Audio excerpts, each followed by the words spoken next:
ईश्वरा गुरु साक्षात् परब्रह्मा तस्मै श्री गुरुवे नमः।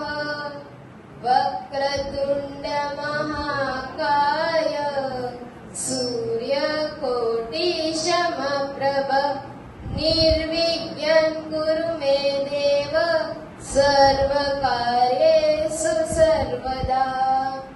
नमस्ते शारदे देवी वीणा पुस्तकधारिणी विद्यारम्भ करिष्यामि प्रसन्ना भव सर्वदा। या देवी सर्वभूतेषु विद्यारूपेण संस्थिता नमस्तस्यै नमस्तस्यै नमस्तस्यै नमो नमः।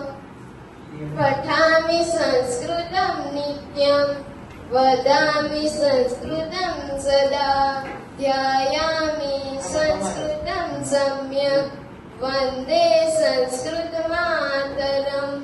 शुभं करोतु कल्याणम् आरोग्यं धनसम्पदं शत्रुबुद्धिविनाशाय दीपज्योतिर्नमोऽस्तुते।